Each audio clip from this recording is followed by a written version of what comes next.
Dicen por ahí que las montañas tienen memoria, y yo les aseguro que la Sierra de los Cóndores, en el tramo de la autopista nacional entre Mendoza y Buenos Aires, guarda más secretos de los que cualquier hombre debería conocer.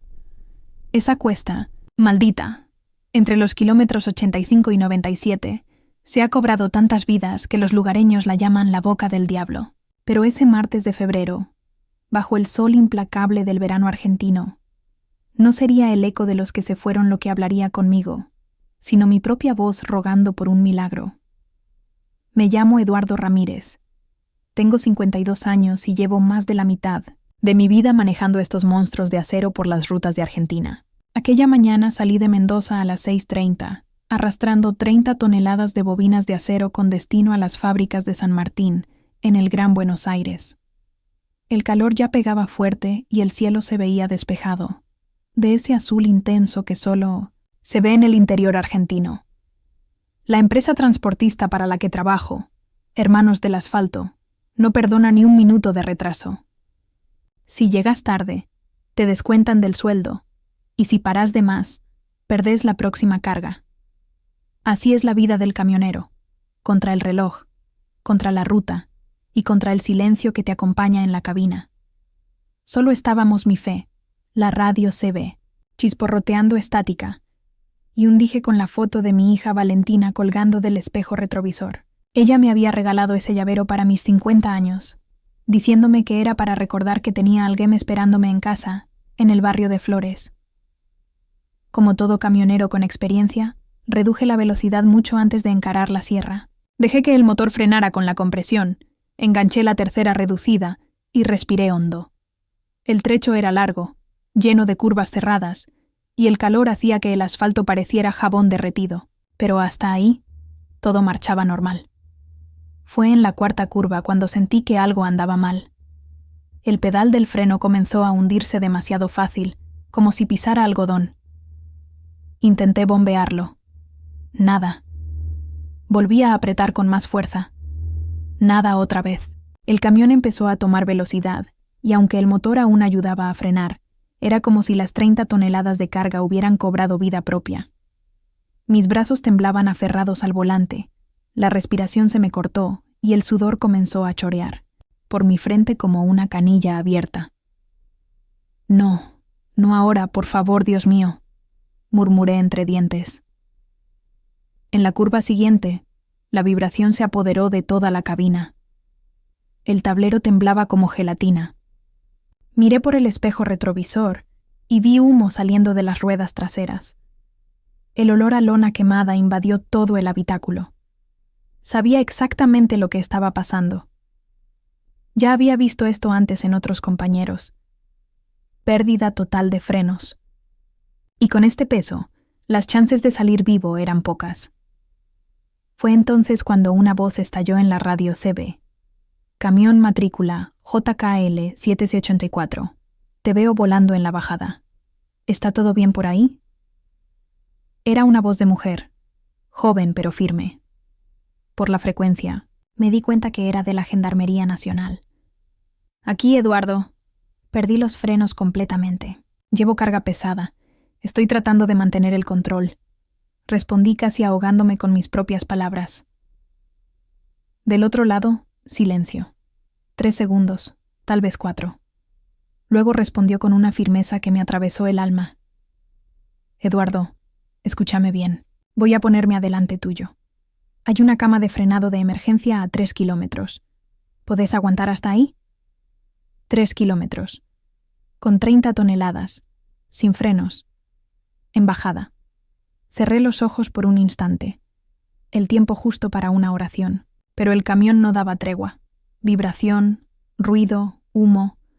La ruta se había vuelto mi enemiga y yo era apenas un pasajero de mi propio desastre.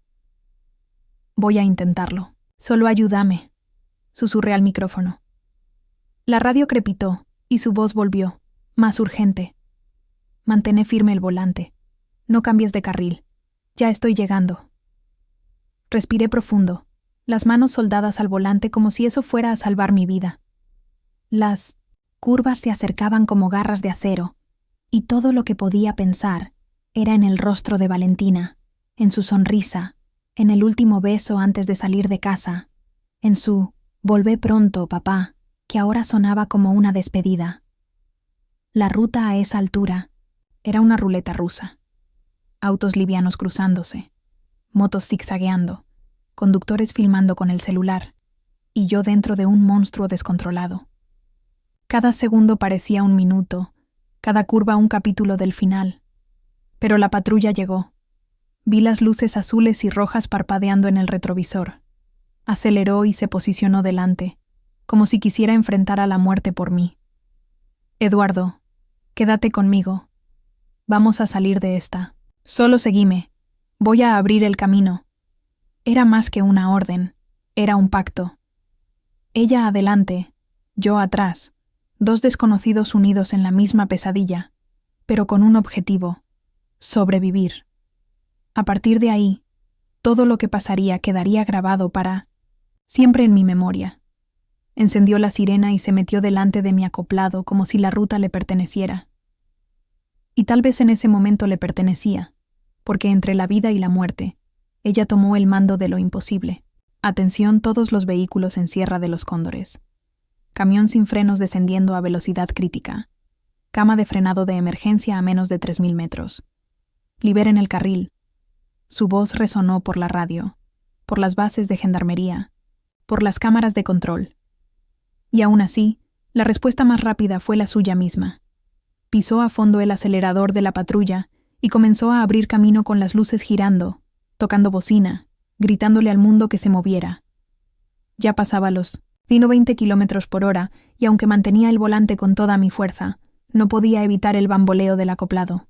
La carga empujaba desde atrás. Cada curva amenazaba con lanzarme al precipicio. Y ella, esa patrulla pequeña adelante, era el único hilo entre yo y el abismo. En la pista se formó el caos. Conductores tratando de salirse del camino. Algunos, sin saber qué hacer, un micro que casi no logró frenar a tiempo, autos tirándose al banqueo, gente filmando, gente rezando. Y yo ahí, sudando, gritando por dentro, tratando de mantener la bestia en línea. La radio siguió con su voz. «Eduardo, si pasas la próxima curva ya vas a ver el cartel de la cama de frenado. Falta poco. No dejes que el camión se te vaya. Mantén firme». Pero cada curva era una batalla. La parte trasera se balanceaba como una serpiente borracha queriendo escapar del control. Pasé a centímetros de un Chevrolet plateado. Miré por el retrovisor, y una moto se cayó sola del susto. Mi mente gritaba, «No va a alcanzar». Pero ella creía. La mujer de la patrulla, esa desconocida con voz de mando y alma de acero. Adelante. El tráfico comenzó a abrirse. Algunos autos parados en la banquina. Un camionero tocó bocina desde lejos tratando de avisar a otros. La solidaridad en las rutas existe, pero a veces llega tarde. «Cabo, aquí Eduardo. Si no lo logro, solo decile a mi hija que su papá lo intentó, que no fue cobardía». Me costó hablar. Fue difícil controlar la voz. Ella no respondió inmediatamente. Solo escuché su respiración agitada, pesada. Y después llegó, firme. «Eduardo, lo vas a lograr. Estoy acá, solo un poco más. Cama de frenado en 800 metros. Estoy abriendo el camino. No me sueltes». El cartel azul apareció como un milagro entre árboles y curvas. Cama de frenado de emergencia, 800 m. Mi corazón se disparó, pero el miedo también, porque ahora no se trataba solo de llegar, sino de acertar en la entrada. Si erraba el ángulo, volcaba. Si entraba muy despacio, no pararía. Era todo o nada. El camión ya vibraba como si fuera a desarmarse. Ella desvió en el último segundo. Tiró la patrulla a la banquina y gritó por radio: «¡Ahora, Eduardo! ¡Dale!». Giré el volante. El camión entró en la cama de frenado. Una rampa de ripio grueso inclinada hacia arriba, diseñada exactamente para esto. El ripio explotó sobre las ruedas. Todo el chasis se sacudió. La cabina se balanceaba como si fuera a salir volando. 3 segundos. 5. 10. Y paró. Silencio. Era como si el mundo hubiera perdido el sonido. No se escuchaba ni el motor, solo mi corazón latiendo descontrolado y el leve crepitar de la radio aún encendida. Solté el volante. Mis dedos estaban rígidos, agarrotados, la camisa empapada de sudor, la boca seca y los ojos llenos de lágrimas. Me tomó varios minutos entender que estaba vivo. Ella apareció enseguida. La patrulla se detuvo al costado de la cama de frenado y la puerta se abrió de par en par. Corrió hacia mí. Se quitó la gorra, el pelo pegado a la frente de tanto transpirar, los ojos rojos, pero no de miedo, sino de alivio. Lo lograste. Te dije que ibas a poder. Bajé de la cabina temblando, tambaleándome como si hubiera sobrevivido a un huracán, y cuando sus ojos se encontraron con los míos, no hicieron falta palabras. Solo un abrazo. Un abrazo fuerte, verdadero, desesperado, como si dos vidas hubieran chocado y sobrevivido juntas. Lloré. Lloré como no lloraba desde que enterré a mi viejo. Lloré como un chico. Ella también lloró. Y ahí, entre ripio, polvo y el fin del mundo, nos quedamos unos minutos solo respirando lo que sobró. Sacó una botellita de agua del auto y me la dio. Me senté en el escalón del camión y bebí despacio, tratando de entender lo que acababa de pasar. En la próxima parada, tomamos un café en la estación de servicio conmigo. Es menos riesgoso, me dijo con media sonrisa. Por primera vez en todo el día, logré reírme. Reírme de verdad. Ahí entendí algo. El coraje no es solo enfrentar el peligro, es elegir no huir cuando todo el cuerpo te dice que corras. Y ella había hecho eso. A partir de ese momento, la ruta nunca más fue la misma para mí, ni yo tampoco. Aún, sentado en el escalón del acoplado, con la botellita de agua en la mano y las piernas temblando como cañas al viento, miraba fijo hacia el final de la rampa de ripio. La cama de frenado de emergencia se había convertido en mi salvación y en mi tumba evitada. El humo que salía de las ruedas ya era poco, pero el olor a lona quemada seguía fuerte e impregnado en el aire. Era el olor de la muerte que pasó, cerca pero no se llevó nada. La cabo Morales se sentó a mi lado, no como gendarme, sino como persona de verdad. Su uniforme estaba manchado de sudor y polvo, pero su expresión era firme. Sería fácil decir que estaba acostumbrada, pero no. La verdad es que nadie se acostumbra a este tipo de cosas. Fuiste un guerrero, Eduardo, me dijo, mirando hacia adelante, sin encararme. Muchos no pueden, sobre todo con ese tipo de carga. No sé si fui guerrero. Solo no quería morirme todavía, y menos así, sin avisar a mi hija. Ella me espera todos los fines de semana, ¿sabes? Asintió con la cabeza. Nos quedamos un rato en silencio. Solo el viento de la sierra pasando entre los árboles y el ruido, distante de los autos volviendo a la normalidad en la autopista. La tragedia había sido evitada, pero la tensión aún flotaba en el aire como humo que tarda en disiparse. ¿Vamos a tomar un café?, me preguntó de repente levantándose. La miré sin entender. Hay una base de gendarmería a unos 4 kilómetros. De acá. Café recién hecho. Nos lo merecemos, ¿no?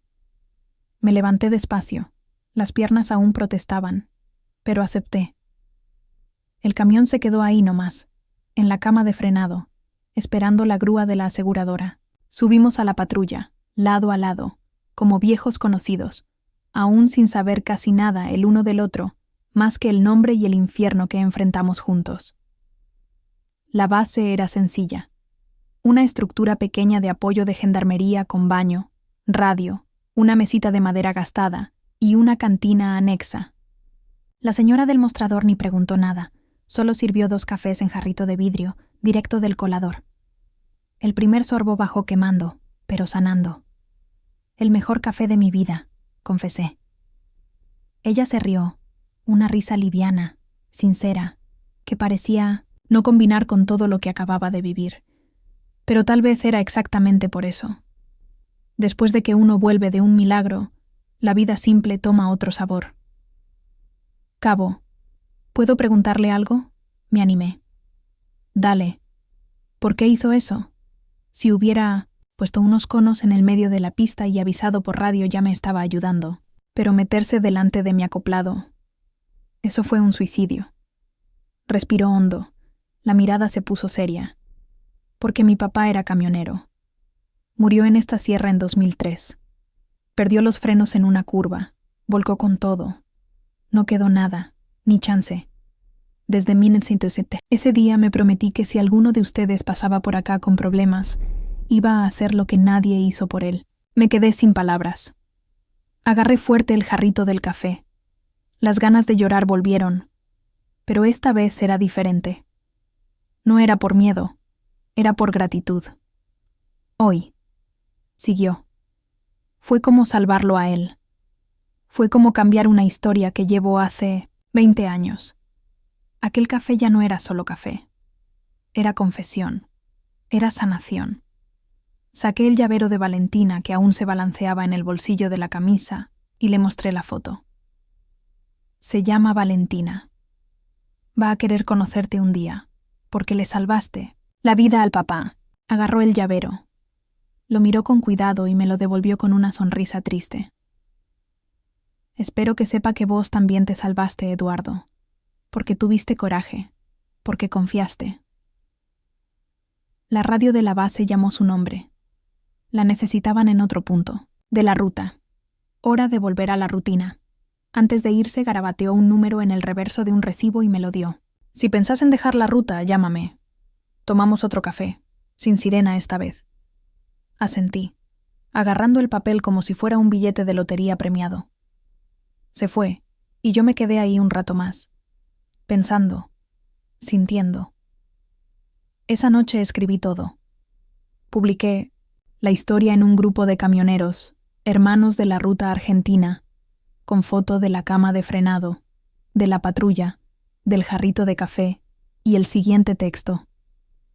Hoy casi me muero, pero una mujer con uniforme y coraje me enseñó que todavía existen milagros en la ruta. Se llama Morales y merece ser recordada por todos nosotros. La publicación se viralizó en menos de 24 horas. Ya eran miles de compartidos, gente contando sus historias, gente diciendo, yo también pasé por eso, gente diciendo gracias. Y esa misma semana pasó algo que nunca imaginé. El sábado de esa misma semana, cerca de las 6 de la mañana, me desperté con el celular sonando como loco. Llamadas perdidas, notificaciones, mensajes de voz. El grupo de camioneros que participaba, Rutas y Hermandad, estaba inundado de videos, audios y mensajes con un solo nombre. Morales. Gente de todo el país compartía la historia. Estaciones de servicio pegaron fotos de ella en los pizarrones, de mensajes. Vi videos de conductores emocionados filmando la cama de frenado de Sierra de los Cóndores y dejando flores en el rincón donde el acoplado había parado. Uno de ellos decía con voz quebrada, acá tenía que haber sido una cruz, pero se volvió un altar. No soy hombre de mucho llanto. La vida de camionero te enseña a tragarte el nudo, seguir adelante y fingir que todo está bien. Pero ese video me desarmó. El lunes recibí una llamada de Radio Ruta Nacional. Querían entrevistar al camionero salvado por Gendarmería. Corregí. No soy camionera, soy camionero, y quien salvó fui yo, pero solo porque ella se metió adelante. Acepté participar, pero con una condición. Quiero que la llamen a ella también. 2 días después ahí estábamos. Yo y la Cabo Morales, frente a frente, en un estudio improvisado en una estación de servicio en Luján. Ella con el uniforme impecable, pelo recogido, mirada serena. Yo con la camisa a cuadros gastada, barba, sin afeitar y el llavero de Valentina en el bolsillo. La entrevista fue corta pero intensa. Contamos todo. La pérdida de frenos, la radio, la patrulla, la curva maldita, la cama de frenado, el café. Y al final, el locutor preguntó, Cabo Morales, ¿qué le diría a los miles de camioneros que ahora la llaman la heroína de la ruta? Me miró primero, después al micrófono. Les diría que no soy heroína. Solo soy hija de un camionero que no tuvo la misma suerte, y que mientras use este uniforme, voy a tratar de hacer por otros lo que hubiera querido que hicieran por él. Silencio en el estudio. El locutor tragó saliva, y afuera, la pequeña audiencia de camioneros aplaudió. Aplaudió de pie. Pero no paró ahí. La semana siguiente, camioneros de todo el país organizaron un homenaje. Iba a ser algo simbólico, simple, pero se volvió un acto gigantesco. Más de 150 acoplados se reunieron en el kilómetro 89 de la autopista nacional, justo en la entrada de Sierra de los Cóndores. Un convoy de bocinas, faros bajos encendidos, carteles colgados, flores atadas a los espejos retrovisores. En el medio de la cama de frenado de emergencia, donde el ripio aún guardaba marcas de mi susto, pusieron una placa de madera, en memoria de los que se fueron y en honor a los que aún luchan. Gracias, Cabo Morales. Ella apareció sin avisar. Vino de uniforme pero sin patrulla. Había venido de acompañante con un colega de la fuerza. Cuando los camioneros la vieron, hicieron algo raro. Apagaron los motores. El silencio de la sierra fue casi ensordecedor. Un camionero más grande, de barba blanca y gorra desteñida, se acercó con una taza de aluminio. Estaba llena de café caliente. Es tradición. Cuando perdemos a un hermano de ruta, dejamos un café en el asfalto. Pero hoy este café es para quien nos devolvió a un hermano. Agarró la taza con las 2 manos. No dijo nada. Solo lloró. No de tristeza, sino de ese llanto que solo quien entiende la ruta de verdad conoce. Llanto de alma. Ese día no hubo música ni discursos. Solo bocinas largas, acompasadas, como un himno no oficial de los que viven entre cambio lento y nostalgia. Yo y ella nos abrazamos ahí de nuevo, pero ahora sin desesperación. Era un abrazo de reconocimiento, de misión cumplida y de promesa silenciosa de que nunca vamos a dejar que uno de los nuestros caiga solo. Pasaron algunos meses.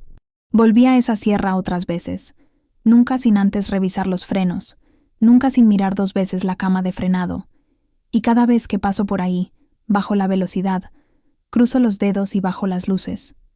Hay cosas que uno no olvida, no porque fueron traumáticas, sino porque fueron transformadoras. Hoy, mi hija Valentina tiene ese llavero en la mochila del colegio. Dice que es para recordar que su papá volvió a casa porque una mujer tuvo coraje, y que un día, cuando sea grande, quiere ser de gendarmería, quiere ayudar gente en la ruta, igual que Morales. Y yo sigo en la cabina, aún con miedo de Sierra de los Cóndores, pero con más respeto y más fe. Porque ahora sé que entre nosotros y el final puede existir alguien dispuesto a meterse adelante, alguien como ella. Si esta historia te llegó al corazón, si vos también crees que existen héroes anónimos en las rutas de Argentina, entonces compartí este video con alguien que querés. Deja tu like, suscríbete al canal y activa la campanita para recibir más historias reales, intensas e inolvidables como esta. Y si querés ayudar a que este proyecto siga contando historias como la de Eduardo y la Cabo Morales, mándanos un café simbólico por el botón de apoyo acá abajo. Cada café que envías es como un apretón de manos en la banquina de la vida. Gracias por acompañarnos hasta acá. Nos vemos en la próxima curva. Hasta ahí, maneja con cuidado y no te olvides. Hay ángeles que usan uniforme y patrullan el silencio de las rutas.